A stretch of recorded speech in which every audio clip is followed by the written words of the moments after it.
El asunto que trataremos a continuación es el de las características y fundamentos de la escritura. A la hora de abordar este tema nos ha surgido alguna pregunta, como ¿hasta qué punto la sociedad y la cultura influyen a la hora de normalizar un modelo de redacción? ¿Las convenciones sociales afectan al texto como producto de la escritura? ¿Puede suponer esto un problema a la tarea del traductor? En los próximos minutos abordaremos este tema. Antes de comparar textos de diferentes lenguas para despejar esas incógnitas, trataremos de hacer una breve introducción acerca de la escritura mediante un breve resumen de su historia. Hablaremos del producto de esta forma de expresión, que es el texto, y los diferentes tipos que podemos encontrar. Nos centraremos en los jurídicos, ya que estos son los más peculiares que hemos encontrado debido a que son los que más reflejan las convenciones sociales y forma de percibir al ciudadano de una cultura. La escritura aparece en distintos lugares del mundo, como Egipto, China y Mesopotamia, en el cuarto milenio a.C., por la necesidad de registrar las transacciones comerciales. También se conoce la evolución en diversas culturas en las que también se desarrollaron las escrituras, como por ejemplo los egipcios con su escritura jeroglífica, los sumerios con la escritura cuneiforme y los romanos, los chinos y los otros. La invención de la escritura marca el final de la prehistoria y el comienzo de la historia, manteniendo su importancia hasta nuestros días. La escritura es un sistema simbólico creado por el ser humano, que no es como el de la oralidad, que sirve para expresar la lengua oral sobre un soporte físico. ¿Qué es un texto? Un texto es un conjunto de enunciados que constituye un mensaje, ya sea por el canal oral o por el escrito, coherente y ordenado. Es una estructura formada por unos signos propios de un sistema de escritura de particular y que conforma una unidad de lenguaje con sentido. Los textos poseen cierta finalidad comunicativa y puede decirse que el texto es comunicativo siempre que cumple las normas de textualidad. Los prototipos textuales son conjuntos de textos que reúnen los mismos rasgos comunes. Por ello, para redactar cada prototipo textual hay que conocer su modo de normativo con normas gramaticales y sus convenciones sociales. Hay dos formas de clasificar los textos, según el criterio funcional o el sociocultural. Según el criterio funcional, encontramos los descriptivos, que destacan cualidades de una persona, foto, realidad. Lo son, por ejemplo, los folletos, las guías, los catálogos y los cuentos. Los textos expositivos son aquellos que analizan y explican fenómenos o conceptos. Lo son, por ejemplo, los manuales, las definiciones y los exámenes. Los argumentativos pretenden convencer una opinión sobre temas actuales, exponiendo diferentes razones como los discursos, los artículos de opinión o editoriales. Los instructivos, que son las leyes, las normas o recetas de cocina, informan para recomendar o para dar órdenes. Los textos predictivos anticipan y predicen, como por ejemplo los horóscopos, profecías y los partos meteorológicos. Según el criterio sociocultural, los textos científicos están dirigidos a un público específico, con términos académicos o profesionales. Se entiende como texto periodístico aquel que se redacta para ser publicado en medios masivos de comunicación, en especial de tipo impreso. Los textos humanísticos son los textos que se enfocan en todo lo relacionado al conocimiento de la ser humano. Estos textos pueden ser, por ejemplo, sobre filosofía, antropología, historia, sociología, entre otras. Un texto publicitario llama la atención de las personas en tanto como consumidores potenciales de un producto o servicio que se quiere promocionar. También es muy común que vaya acompañado, por ejemplo, de un eslogan o lema que sirve para fijar una idea mediante la repetición del mismo. En los textos administrativos, la comunicación se aplica entre las dependencias e instituciones públicas y los ciudadanos. En la práctica se habla de textos jurídico-administrativos, así que los llamaremos jurídicos. A continuación, hablaremos tanto de estos como de los textos literarios. Los textos jurídicos son textos utilizados en el ámbito judicial y legal. Este tipo de texto tiene la característica de usar un lenguaje formal y tecnicismos legales.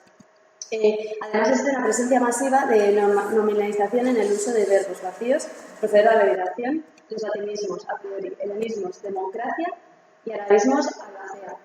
Los textos tienen un orden lógico y jerárquico en cuanto a la forma de nombrar autoridades, leyes y reglamentos. Citan leyes, reglamentos y jurisprudencias como partes integrantes de sí mismos. Además, tienden a la creación de formularios que estandarizan un formato para cada tipo de texto jurídico en particular. Generalmente, las leyes españolas se redactan según la siguiente jerarquía, en orden creciente. Capítulo puede estar dividido en secciones, título, parte, libro. También se puede encontrar la división en libros reservada a leyes voluminosas o códigos. En general, para la expresión de los apartados solo se utilizan cifras romanas y las divisiones internas del apartado se presentan con una letra seguida por el signo de cerrar paréntesis. Por lo tanto, un texto normativo chinos.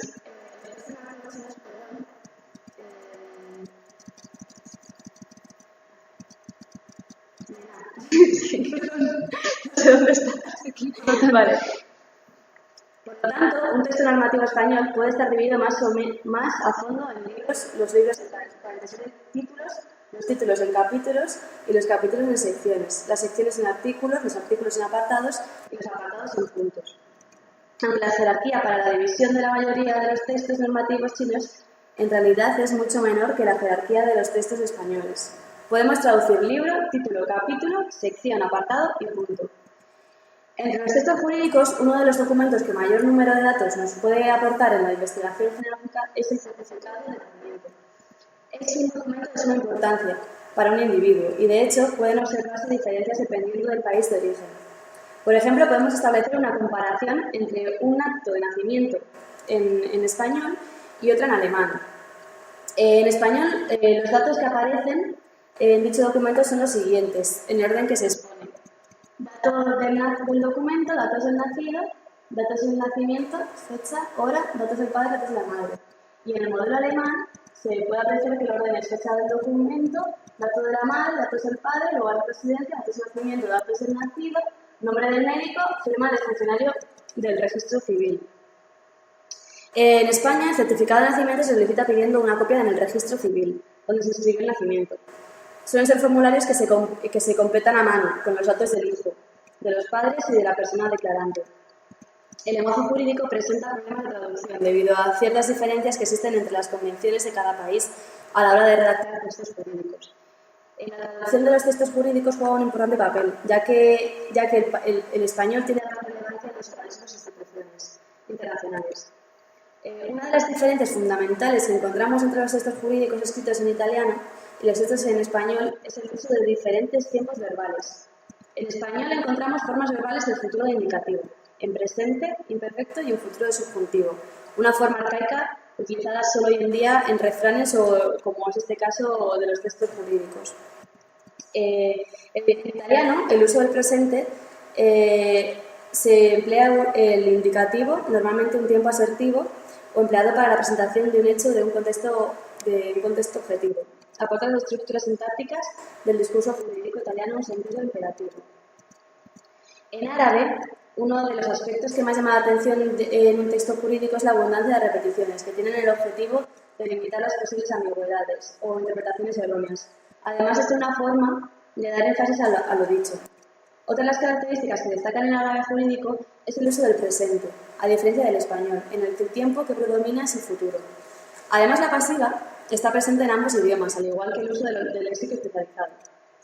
El inglés jurídico se extiende no solo por Gran Bretaña, sino también por América del Norte y otros países pertenecientes a la Commonwealth.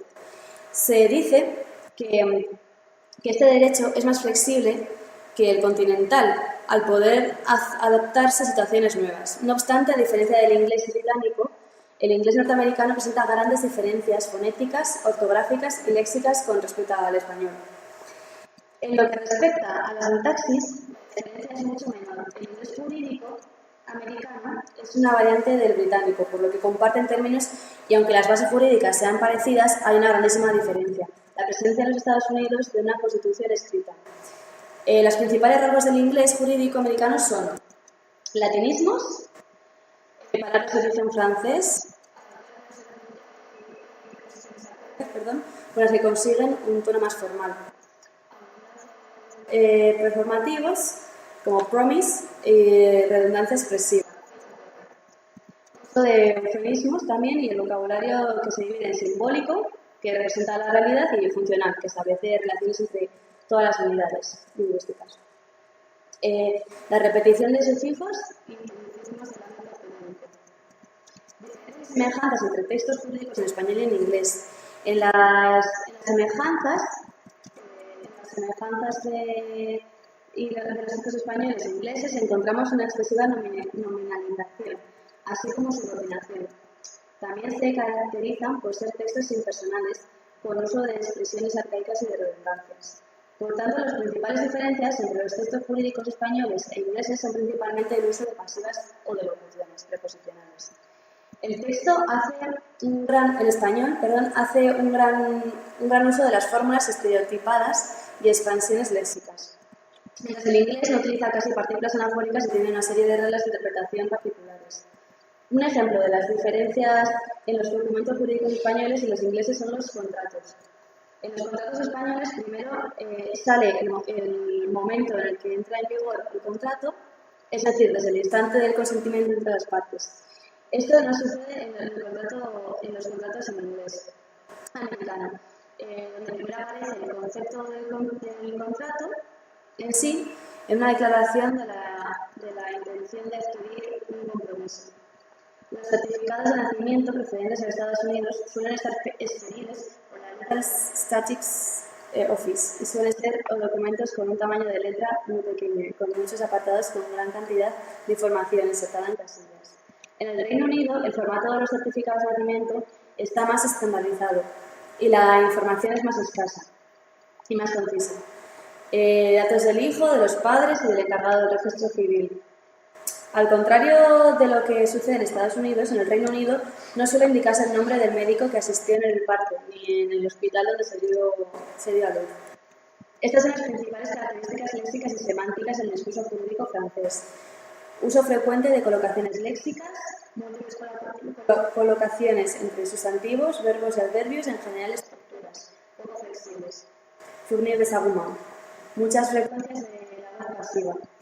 Gran uso de construcciones preposicionales que inician la frase, es decir, que se encuentran antes de la oración principal, par derogación al artículo. Términos institucionales, Asamblea Nacional.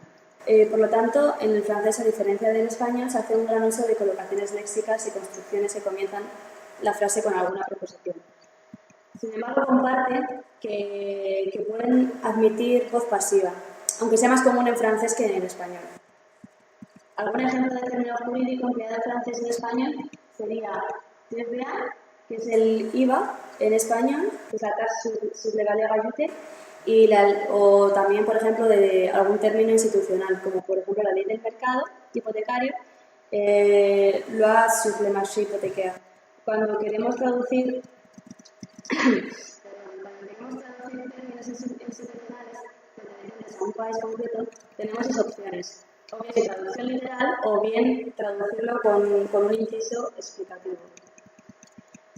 Un texto literario es la expresión del lenguaje verbal escrito que se caracteriza por la presentación de un discurso evidentemente literario, con evidentes aspiraciones estéticas, aunque también posee una parte narrativa. Es decir, en la mayoría de los géneros literarios y por lo general se cuenta una historia estructurada en planteamiento o marco, situación inicial en la que sirve para introducir a los personajes, nudo, la complicación o acción que constituye el núcleo de la narración y el desenlace, la situación final, que presenta las consecuencias de la acción.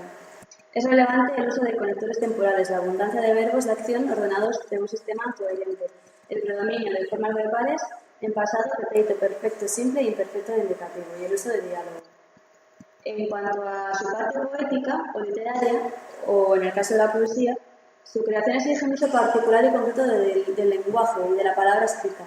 Es asimismo un texto con fuertes líneas analógicos y simbólicos, que puede pertenecer a un género en particular dependiendo de sus características temáticas, discursivas y de redacción, así como de los personajes que son parte de la obra. Generalmente, aunque en algunos casos se trate de historias basadas en hechos reales, la temática literaria es ficción. Esto quiere decir que no todo lo que se dice es precisamente cierto o verdadero, sino que la obra depende de la imaginación y inspiración del autor. A la hora de traducir, no solo debemos de cuidar el contenido, sino también las formas, y son precisamente los aspectos ortotipográficos los que plantean la mayor parte de las diferencias. El uso de puntuación se rige fundamentalmente por las normas, aunque en este tipo de textos el autor cuenta con total libertad de redacción. Como decíamos en la introducción, nos hemos querido centrar en cómo influyen las convenciones sociales en el autor. A continuación, nos pondremos en las perspectivas de un autor español, inglés, francés y otro japonés. En el caso del inglés, en mantiene para marcar el final de la oración y no lo coloca al final de una frase exclamativa o interrogativa. En el caso de los dos puntos, mantienen la misma función que en español, enumeraciones, delante de una explicación o para introducir una cita. Sin embargo, desaparece dicha semejanza cuando nos referimos a las cartas. En el caso inglés, después del encabezamiento se usa coma y en el caso español se usan los dos puntos. Otra diferencia se encuentra en el uso de las comas en la enumeración. En español, entre el penúltimo y el último término se emplea el y no una coma. En el caso inglés se emplea tanto la coma como el i. Apples and bananas. En español sería considerado como una falta grave. La principal diferencia se encuentra en las marcas de interrogación y de negación, ya que en inglés solo se emplea la última, mientras que en español son necesarias las dos. En la puntuación de los diálogos, en inglés se usan las comillas, mientras que en castellano utilizamos el guión largo. En el caso de la cursiva, en inglés se utiliza para dar énfasis a esa palabra. Por el contrario, en español debemos utilizar otras estrategias para enfatizar. El uso de la letra mayúscula no siempre coincide en inglés y español, como los gentilicios, los meses del año, los días de la semana, los títulos, letras literarias o artículos. Pero, ¿qué pasaría con el escritor francés? Como norma general, el español emplea la mayúscula inicial en sustantivos y adjetivos. En francés solo se escribe la primera palabra en mayúscula, que suele ser un sustantivo, como por ejemplo Biblioteca Nacional de Biblioteca Nacional. Los gentilicios a la lengua francesa se escriben también en mayúscula inicial, mientras que en español se opta por la minúscula. En el uso de cursiva es similar en las dos lenguas. Tanto el francés como el español utilizan cursiva para títulos de obras literarias, científicas, musicales, obras de arte en general. En cuanto al diálogo, como ya hemos visto, el texto español emplea el guión largo pegado a la palabra de la primera línea, mientras que en francés hemos salido de un espacio. Cuando hablamos de comillas, distinguimos las latinas y las inglesas, sencillas. En español, las comillas van pegadas a la primera palabra, tal y como ocurría con el guión largo. Y en francés es necesario un espacio entre las comillas y la primera palabra. Por último, en cuanto a los paréntesis, se usa tanto en francés como en español, como regla general. No obstante, encontramos una principal diferencia, y es que en español podemos escribir paréntesis dentro de otros paréntesis, siempre que no coincidan al principio o al final. En francés no existe ningún problema en caso de que se es distinta a la española. Encontramos relatos, monogatari, anécdotas, sexua, memorias, diario, niki y poesía de corte, waka o taka. Cantos, canciones uta y relatos de viaje, poemas cortos como el haiku, y entre otros. Se caracterizan por su sencillez y su brevedad. La brevedad de estas obras se debe al carácter espiritual de la cultura japonesa. Originalmente se utilizaba la literatura como forma de plasmar la conexión intelectual y espiritual con la religión budista y con la naturaleza. A veces incluso con un fin moralizador, en lo cual requería la mayor brevedad posible. Esto se diferencia de la literatura española porque en nuestra tradición literaria, tanto en los cantos como en la poesía y la narrativa, prima en gran parte, sobre todo antes del siglo XX, la larga extensión de las obras y la complejidad, ya sea de la forma o del lenguaje utilizado. Esto no solo es propio de la literatura española, sino también de toda la literatura europea en general, porque los cantares medievales eran de gran extensión y la novela de gran extensión también. Se convirtió en el género literario por excelencia. Obviamente también hay obras extensas y novelas en Japón, pero su tradición y sus orígenes son más sencillos, concretos y visuales. En la tradición europea, que tiende a magnificar y complicar hasta la ostentación, pueden observarse una serie de aspectos característicos muy distintos a los de la tradición japonesa. Por ello podemos establecer también en los textos literarios una relación entre las convenciones culturales y los textos de la lengua. El uso de los tratamientos de cortesía en japonés es un ejemplo muy claro de una convención cultural y lingüística que se da en todos los contextos, tanto orales como escritos, de la lengua japonesa y que puede ocasionar alguna de otras dificultades a la hora de traducir. Los tratamientos de cortesía plantean problemas de traducción al español porque no hay equivalencias exactas. Deben buscarse las alternativas más adecuadas. Además, esto afecta a todos los tipos de texto y es una gran diferencia con respecto al español, porque ya que nuestra única forma de cortesía es usted y cada vez en menor desuso. Por ejemplo, en japonés se añade el sufijo kun cuando alguien se dirige a personas más jóvenes del género masculino y chan para dirigirse a mujeres del mismo tipo. De este modo, al traducir al español, las partículas kun y chan se omiten, dejando únicamente el nombre de la persona a la que se dirige. Desde el punto de vista cultural, ese sería el equivalente en español, puesto que en nuestra cultura no existe esta clase de partículas de tratamiento. Por otro lado, en caso de que el sufijo fuese san, sí podría mantenerse y traducirse porque sí existe un equivalente al español, que es señor, señora. Podemos concluir tras realizar una comparación entre textos en distintas lenguas y distintas tipologías que existe una relación entre la cultura y la escritura. Es decir, dependiendo del país y la cultura y la lengua que se dé en él, los textos escritos en esa lengua serán distintos a los textos en otra, escritos en otra cultura. Aspectos como la tipografía, la organización de los textos, la extensión, los datos incluidos o las convenciones de escritura en la que se hayan producido esos textos. Por último, cabe destacar que estas diferencias pueden ocasionar, como ya hemos visto, problemas y dificultades a los traductores, ya que no siempre podrán encontrarse los mismos conceptos en la lengua y la cultura meta que los que haya en la lengua origen y viceversa.